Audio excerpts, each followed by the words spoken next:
अस्सलाम वालेकुम दोस्तों, इस वीडियो में आपको बताने जा रहा हूँ कि जो हमारी सब्ज़ी होती है या गार्डनिंग आप करते हैं उसमें जड़ी बूटियों को कैसे निकाला जाता है। कोशिश करें कि जब भी जड़ी बूटियाँ उगें तो उन्हें जब भी निकालें तो उन्हें ऐसे जड़ से निकालें। ये देखें, ये जड़ से निकल आएगी, दोबारा उगेगी नहीं।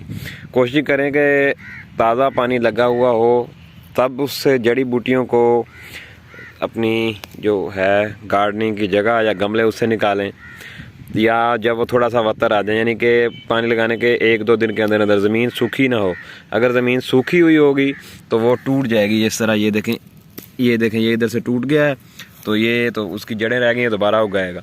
कोशिश करें, ये जैसे कहें ये आप बाथू है, यहाँ धनिया हमारे में उगा हुआ, तो इसे इस तरह से ये आप देख सकते हैं कि इसे जड़ से निकाल दिया है। जड़ से निकालने का ये फ़ायदा होगा कि ये अब दोबारा नहीं उगेगा तो कोई और चीज़ उगे तो उगे, ये दोबारा नहीं। ये देखें, आप देख सकते हैं कि ये भी मैंने जड़ से निकाल दी। इस तरह ये मुख्तलिफ़ किस्म की, ये देखें इधर जड़ी बूटियाँ उगी हुई हैं, ये आप इन्हें जड़ से निकालें। ये देखें धनिया माशाल्लाह उगा हुआ है, मगर इसके दरमियान ये जो घास फूस है, जड़ी बूटियाँ, ये इसकी ग्रोथ में मसला बनता है और ये खूबसूरत भी नहीं लगता।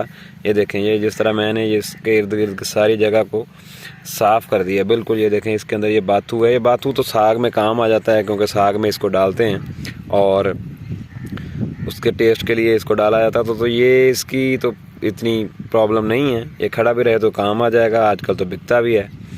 मगर उसके अलावा ये देखें आप, इसके साथ साथ ये घास फूस को निकालने के साथ साथ बाद का थोड़ी बहुत कोई सब्ज़ी भी, या जो हमने गार्डनिंग की हुई है, धनिया पुदीना या जो भी, वो भी निकल आता है। उसका मसला नहीं है। बाकी ये चीज़ क्लियर हो जाए, ये देखें जी जिस तरह बिल्कुल साफ़ हो गया है हमारा धनिया, उसके इर्द गिर्द सब गंद निकाल दिया है।